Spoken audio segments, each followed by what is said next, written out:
এই সংক্ষিপ্ত সারটি dark psychology secrets and manipulation বইটি সম্পর্কে।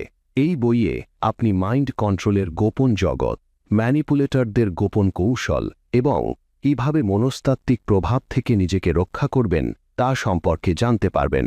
বুক বাংলাতে আমরা চেষ্টা করি আপনাদের সামনে বইয়ের সবচেয়ে গুরুত্বপূর্ণ শিক্ষা সহজ ভাষায় তুলে ধরতে। আমাদের জীবনে এমন কিছু মানুষ আছে যাদের আমরা পুরোপুরি বুঝতে পারি না। অনেক সময় কেউ আমাদের এমন কিছুতে রাজি করিয়ে ফেলে এবং আমরা বুঝতেও পারি না কিভাবে সেটা হলো। তারা আমাদের চিন্তাভাবনার ধরন পরিবর্তন করে দেয় এবং তারা আমাদের বুঝতেই দেয় না কখন, কিভাবে বা কেন আমরা তাদের সেই কথাগুলোতে রাজি হয়ে গেলাম।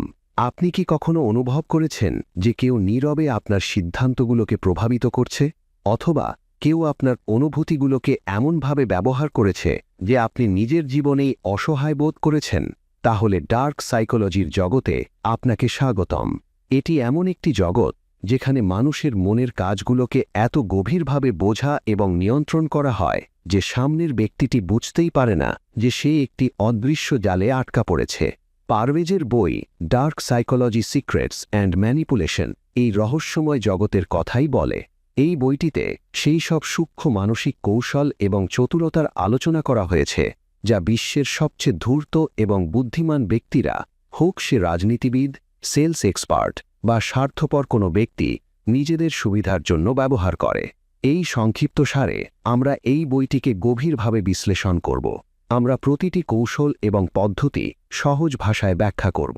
মানুষ কিভাবে তাদের ইচ্ছামতো আপনার মনকে চালানোর চেষ্টা করে তা আমরা জানব, কিন্তু এর পাশাপাশি আমরা আপনাকে এটাও বলবো যে কিভাবে আপনি নিজেকে এই কৌশলগুলো থেকে রক্ষা করতে পারেন। অনেকেই মনে করেন ম্যানিপুলেশন অর্থাৎ নীরবে কাউকে নিয়ন্ত্রণ করা শুধুমাত্র সিনেমার বিষয়, কিন্তু বাস্তবে এটি আমাদের দৈনন্দিন জীবনে ঘটে। অফিসের রাজনীতিতে, সম্পর্কের ভেতরে, সোশ্যাল মিডিয়ায় এবং কখনো কখনো আমাদের নিজের পরিবারের মধ্যেও। ডার্ক সাইকোলজির সবচেয়ে বড় বিপদ হল বেশিরভাগ মানুষ বুঝতেই পারে না যে এটি ঘটছে। যারা এতে দক্ষ তারা অন্যদের মনকে নিজেদের ইচ্ছামতো ঘুরিয়ে দেওয়ার ক্ষমতা অর্জন করে। তাই কিভাবে নিজেকে এর থেকে বাঁচানো যায় তা জানা খুবই গুরুত্বপূর্ণ। যখনই কেউ আপনাকে বলে তুমি জানো না তোমার সাথে কি হচ্ছে, তখন সতর্ক হয়ে যান, কারণ প্রায়শই আমরা যা দেখতে পাই না তাই সবচেয়ে বিপজ্জনক হয়। ডার্ক সাইকোলজির সবচেয়ে বড় সত্য হল এটি খুব নীরবে এবং চরম চতুরতার সাথে ঘটে। এটি একটি নীরব যুদ্ধ যেখানে শব্দ, অনুভূতি এবং মানুষের মনই হল সবচেয়ে বড় অস্ত্র। তাহলে আপনি কি এই মনস্তাত্ত্বিক রহস্য জানতে প্রস্তুত? আপনি কি জানতে চান কিভাবে কিছু মানুষ আপনার অনুমতি ছাড়াই আপনার জীবন নিয়ন্ত্রণ করার চেষ্টা করে? যদি হ্যাঁ, তবে অবশ্যই এই লেখাটি শেষ পর্যন্ত মনোযোগ দিয়ে পড়ুন, কারণ আমরা কেবল বিপজ্জনক কৌশলগুলো নিয়েই কথা বলবো না, বরং সেগুলোর হাত থেকে বাঁচারও সবচেয়ে কার্যকর উপায়গুলোও বলবো। চলুন এই অধ্যায়টি শুরু করি, কারণ ডার্ক সাইকোলজি আপনার চিন্তাভাবনা, অনুভূতি এবং এমনকি আপনার কাজের ধরনও পরিবর্তন করে দিতে পারে। প্রথমত, ডার্ক সাইকোলজির রহস্য এবং কৌশল। আপনি কি কখনো এমন কাউকে দেখেছেন যে কিছু না বলেই পুরো পরিবেশের নিয়ন্ত্রণ নিতে পারে? আপনি কি অনুভব করেছেন যে কিছু মানুষ অন্যদের এমনভাবে প্রভাবিত করে যে সামনের ব্যক্তিটি বুঝতেই পারে না তারা নিজের ইচ্ছায় সিদ্ধান্ত নিচ্ছে না, বরং অন্য কারো ইচ্ছায় নিচ্ছে? এটি কোনো জাদু নয়, এটি ডার্ক সাইকোলজির গভীর কৌশল এবং গোপন রহস্য যা কিছু মানুষ নিজেদের স্বার্থে ব্যবহার করে।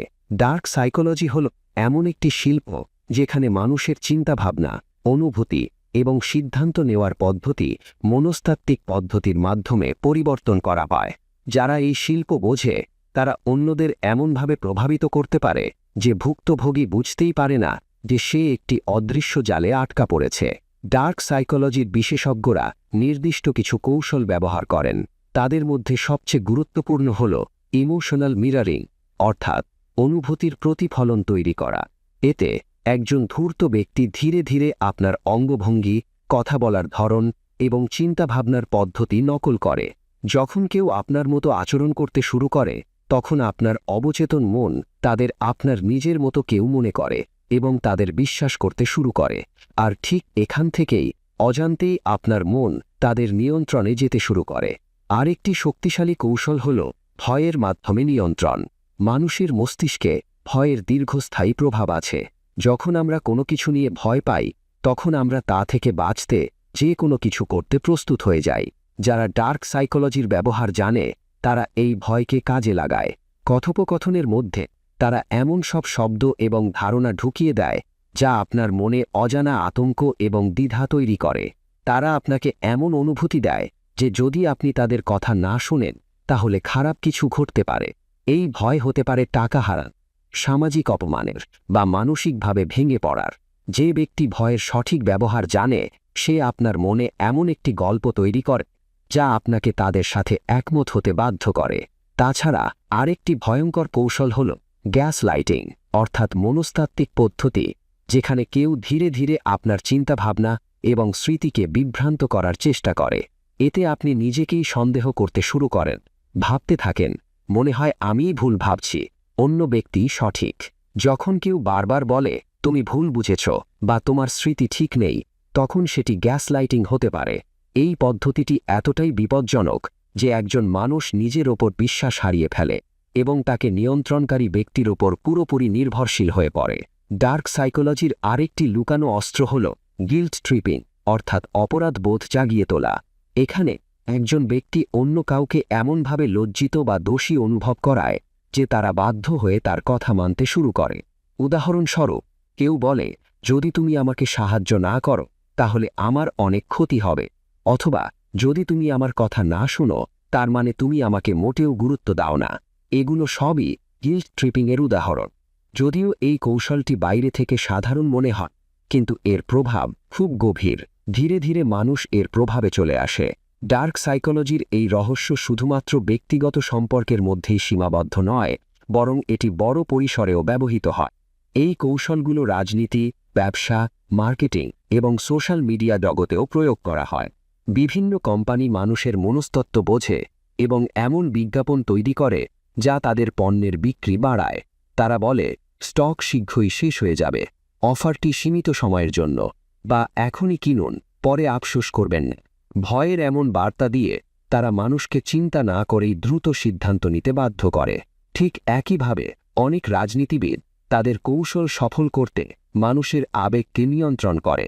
ডার্ক সাইকোলজির অন্যতম বিপজ্জনক কৌশল হল আইসোলেশন, অর্থাৎ কাউকে একা করে দেওয়া। এখানে যে ব্যক্তি কাউকে নিয়ন্ত্রণ করতে চায়, সে ধীরে ধীরে তাকে বাকি দুনিয়া থেকে আলাদা করে ফেলে। তারা এমন একটি পরিবেশ তৈরি করে যে ব্যক্তিটি মনে করে অন্য কেউ তার ভালো চায় না, কেবল সেই একজন ব্যক্তি তাকে সঠিকভাবে বোঝে যে তাকে নিয়ন্ত্রণ করছে। যখন কেউ নিজেকে একা মনে করতে শুরু করে, তখন সে তার চিন্তাভাবনা নিয়ন্ত্রণকারী ব্যক্তির ওপর আরও বেশি নির্ভরশীল হয়ে পড়ে। এই কৌশলটি ভালো বা খারাপ উভয় উদ্দেশ্যেই ব্যবহার করা যেতে পারে। আপনি যদি এই কৌশলগুলো চিনতে শেখেন, তবে আপনি কেবল অন্যদের ফাঁদ থেকে নিজেকে রক্ষা করতে পারবেন না, বরং মানসিকভাবে আরও অনেক শক্তিশালী হয়ে উঠবেন। এখন প্রশ্ন হল, আপনি কি এই কৌশলগুলো চিনতে পারেন? আপনি কি জানেন কেউ আপনার সাথে এমন কিছু করছে কিনা? এবং সবচেয়ে গুরুত্বপূর্ণ প্রশ্ন, আপনি কি নিজেকে বাঁচাতে প্রস্তুত?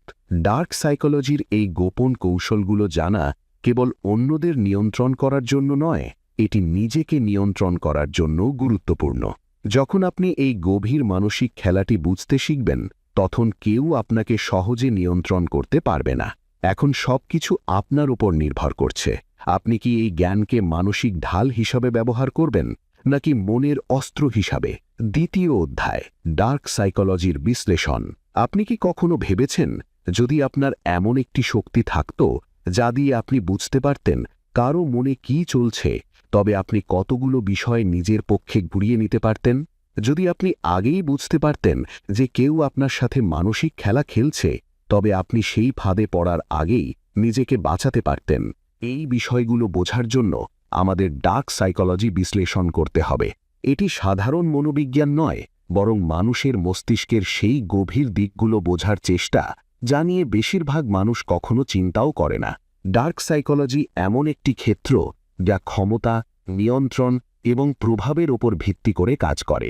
এটি একটি কৌশলের মতো যেখানে মানুষের দুর্বলতাগুলো চিহ্নিত করা হয়, তাদের ভয় এবং আকাঙ্ক্ষাকে কাজে লাগানো হয়, এবং তাদের এমন একটি পথে নিয়ে যাওয়া হয় যেখানে তারা নিজেরাও বুঝতে পারে না তাদের সাথে কি ঘটছে। এটি সেই মানসিক কৌশলগুলোর গভীর অধ্যয়ন যা নার্সিসিস্ট, সাইকোপ্যাথ এবং মাস্টার ম্যানিপুলেটররা প্রায়শই ব্যবহার করে। আমাদের দৈনন্দিন জীবনেও আমরা এমন অনেক মানুষের মুখোমুখি হই যারা আমাদের অনুভূতি নিয়ে খেলে। তারা আমাদের কোনো কারণ ছাড়াই অপরাধ বোধে ভোগায় বা আমাদের ভয় ব্যবহার করে নিজেদের ইচ্ছামতো আমাদের পরিচালনা করে। অনেক সময় আমরা বুঝতে পারি না যে আমাদের চিন্তাভাবনা, সিদ্ধান্ত এবং এমনকি আমাদের আবেগগুলো ধীরে ধীরে অন্য কেউ নিয়ন্ত্রণ করছে। কিন্তু যখন আমরা ডার্ক সাইকোলজি বুঝতে শুরু করি, আমরা বুঝতে পারি কে আমাদের অনুভূতি, চিন্তা এবং উপলব্ধি প্রভাবিত করার চেষ্টা করছে।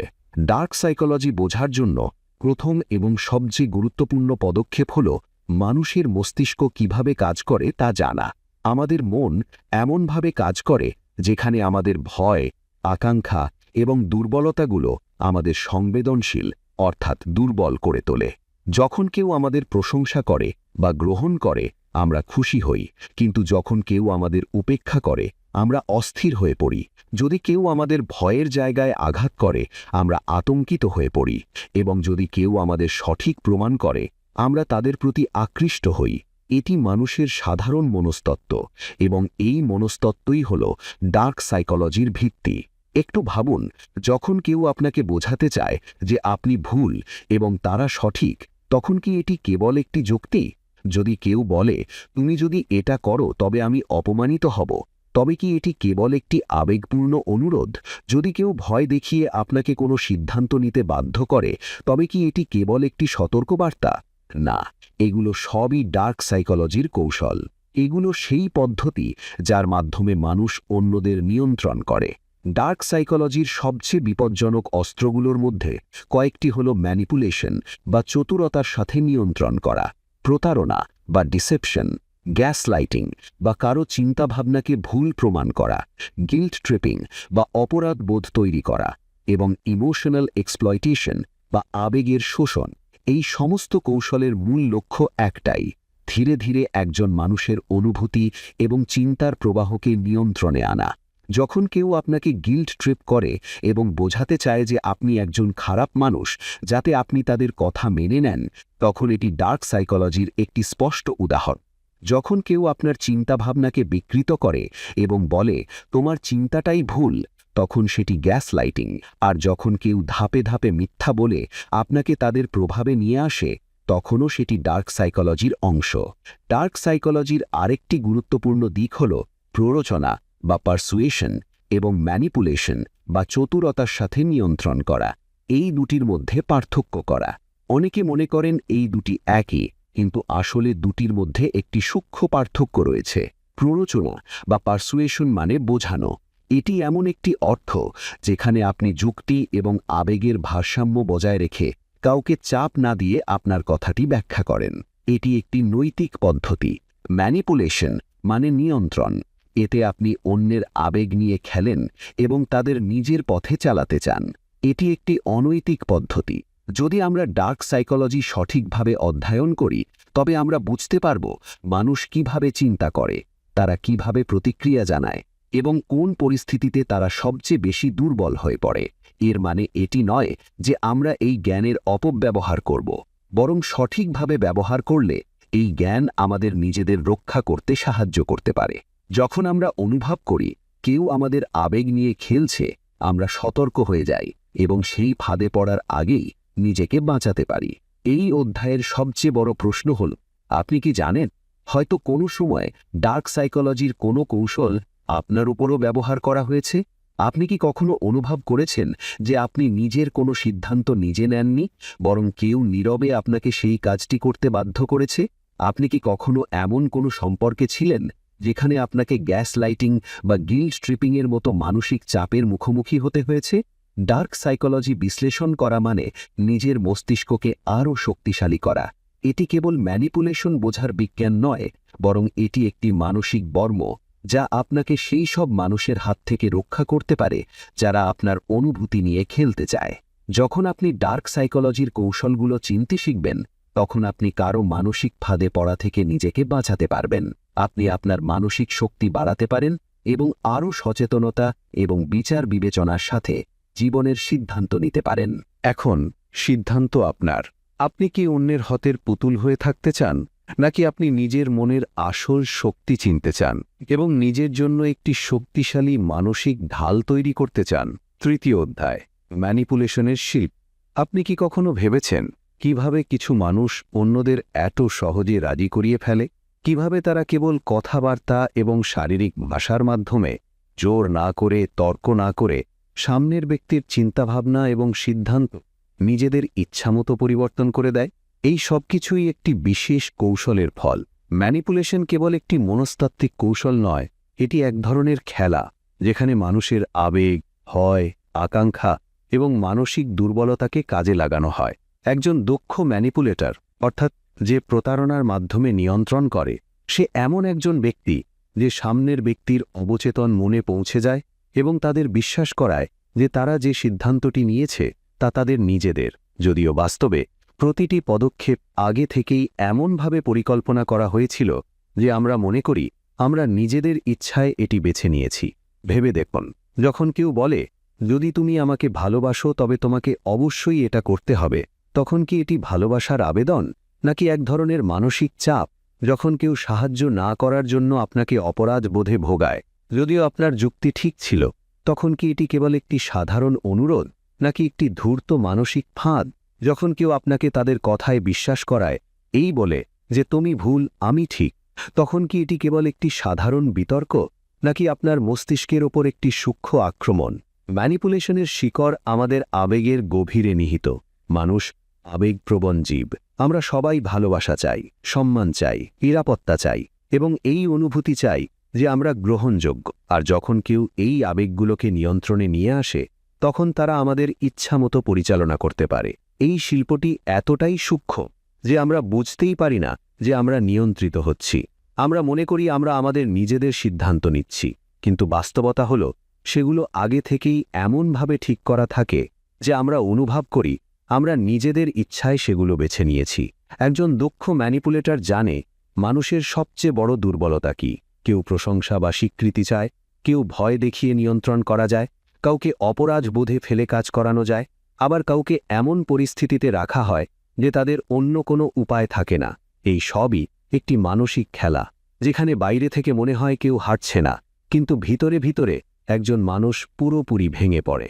আপনি সম্পর্ক, বন্ধুত্ব, অফিসের রাজনীতি বা আপনার নিজের ব্যক্তিগত জীবনে এমন অনেক পরিস্থিতি দেখে থাকতে পারেন যেখানে মানুষ নিজেদের স্বার্থ পূরণের জন্য অন্যের আবেগ নিয়ে খেলে।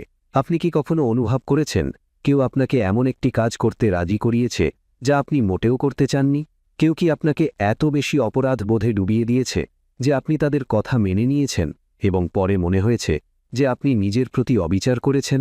কেউ কি কখনো আপনার কথা এমনভাবে ঘুরিয়ে পিছিয়ে দিয়েছে যে আপনি নিজেকেই দোষী ভাবতে শুরু করেছেন? ম্যানিপুলেশন, অর্থাৎ অন্যদের চতুরতার সাথে নিজের মতো করে চালানো, বিভিন্ন ধরনের হতে পারে, যেমন গ্যাসলাইটিং, আপনার বিশ্বাসকে ভুল প্রমাণ করা, নীরবতা বজায় রাখা, বারবার অপরাধ বোধে ডোবানো, কটাক্ষ করা বা মাইন্ড গেম খেলা।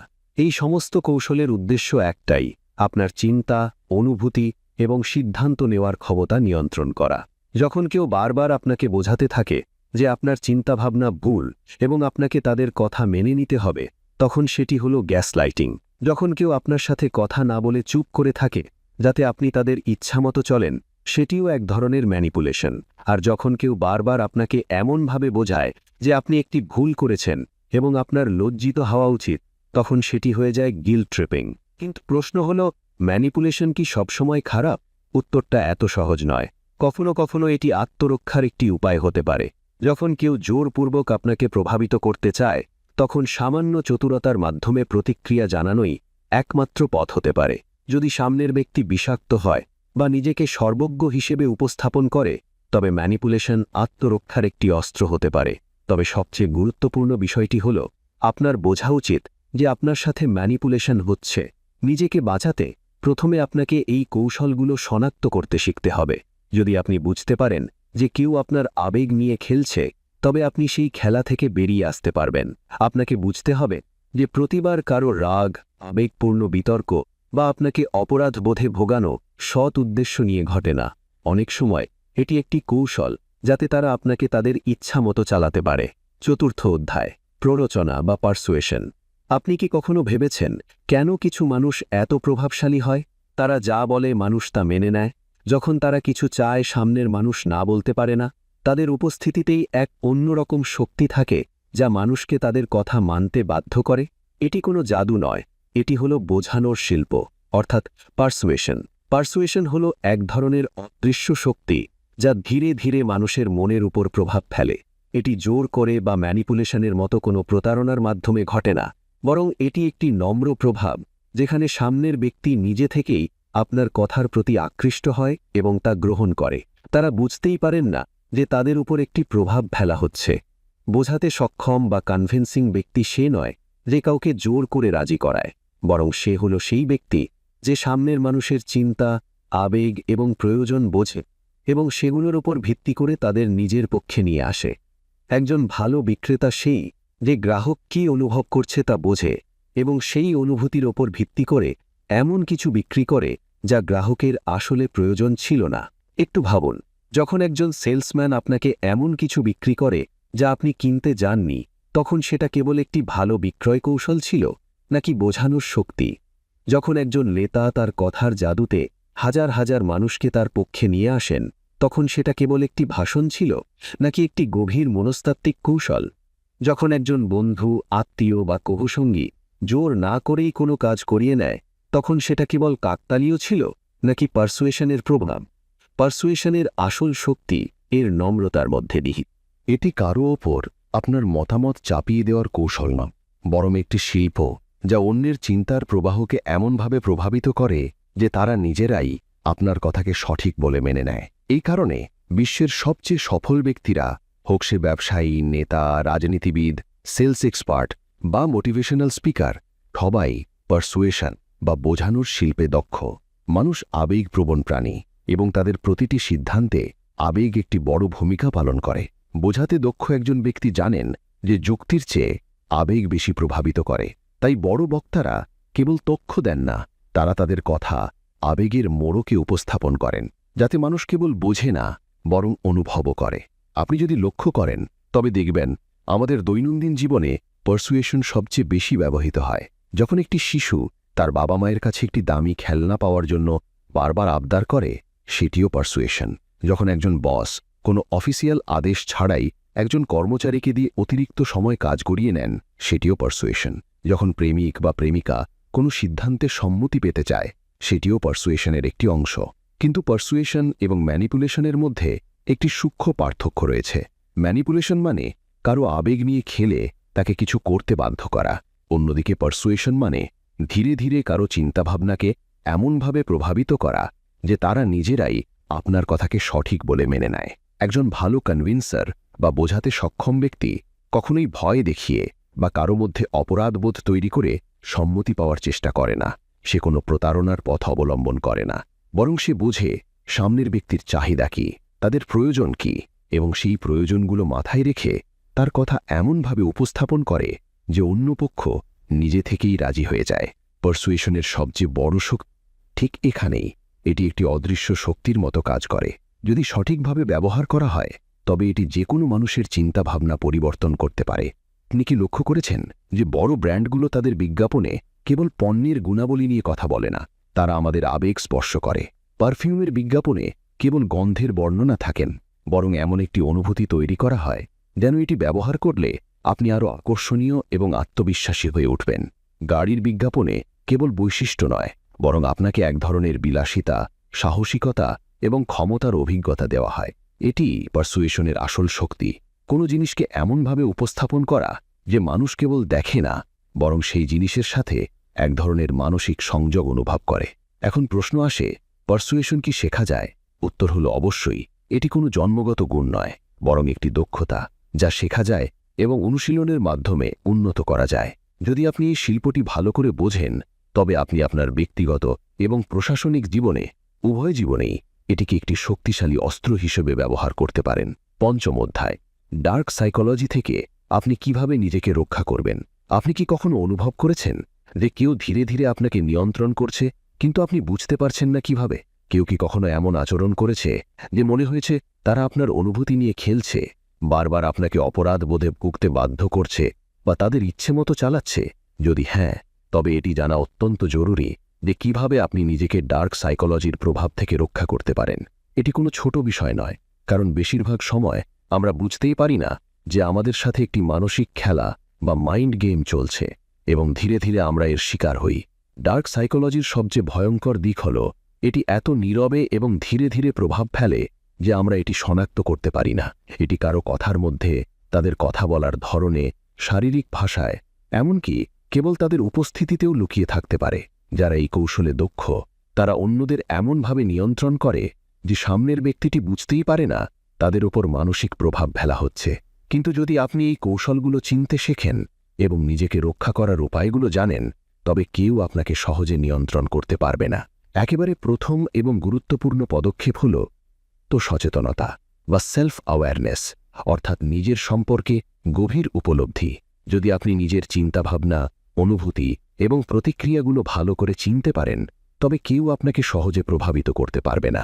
প্রভাবশালী ব্যক্তিরা প্রায়ই আপনার দুর্বলতাকে লক্ষ্যবস্তু করে। তারা জানতে চায় আপনি কী নিয়ে সবচেয়ে বেশি চিন্তিত, আপনার সবচেয়ে বড় ভয় কী, এবং কোন বিষয়গুলো আপনাকে মানসিকভাবে সবচেয়ে দুর্বল করে দেয়। কিন্তু যদি আপনি নিজেকে ভালো করে বুঝতে পারেন এবং নিজের দুর্বলতাগুলো স্বীকার করেন, তবে আপনি নিজের উপর ক্ষমতা অন্যদের হাতে তুলে দেবেন না। দ্বিতীয় পদক্ষেপ হল ইমোশনাল বাউন্ডারি বা মানসিক সীমানা তৈরি করা।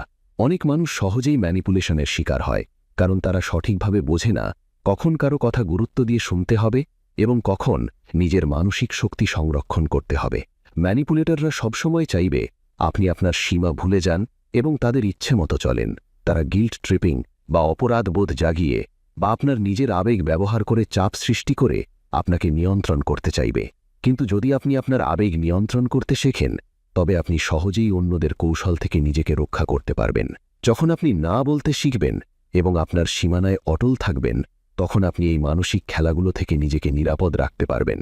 এরপর আসে সমালোচনামূলক চিন্তাভাবনা এবং যৌক্তিক আলোচনার গুরুত্ব। একজন ধূর্ত ম্যানিপুলেটর সবসময় আবেগকে অস্ত্র হিসেবে ব্যবহার করে, কারণ সে জানে আবেগ মানুষকে সবচেয়ে বেশি প্রভাবিত করে। কিন্তু যদি আপনি প্রতিটি বিষয় নিয়ে যুক্তি দিয়ে ভাবতে শুরু করেন, তবে আপনি খুব সহজেই ম্যানিপুলেশনের ফাঁদ এড়িয়ে যেতে পারবেন।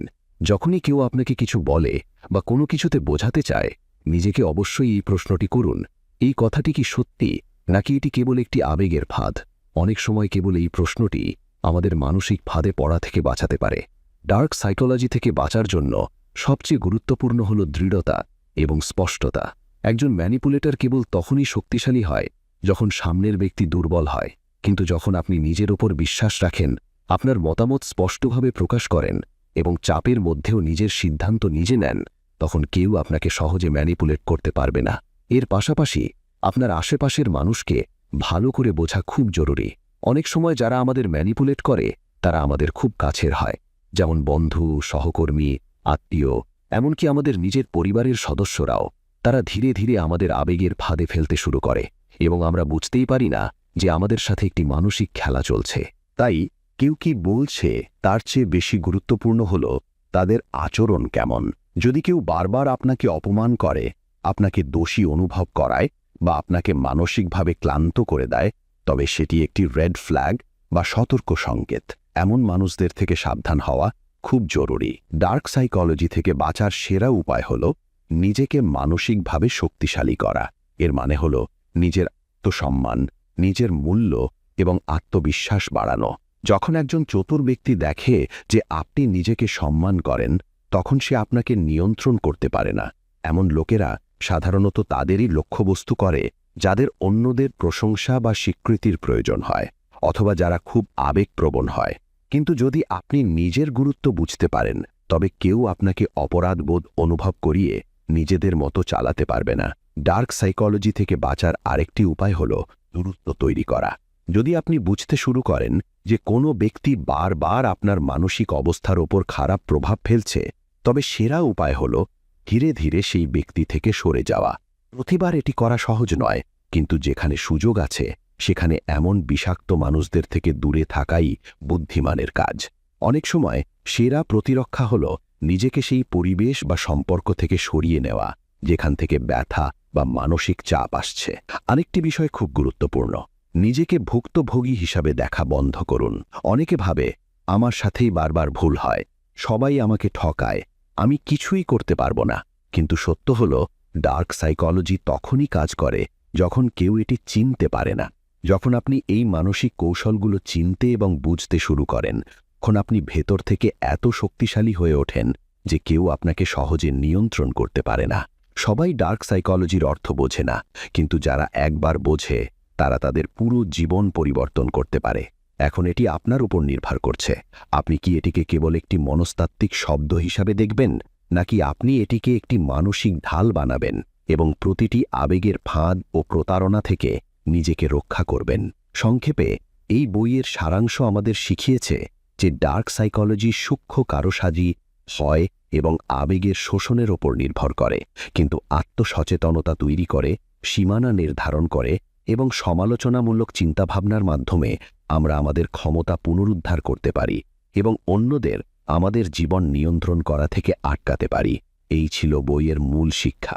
আরও বইয়ের সংক্ষিপ্তাসার পেতে চোখ রাখুন বাংলাতে।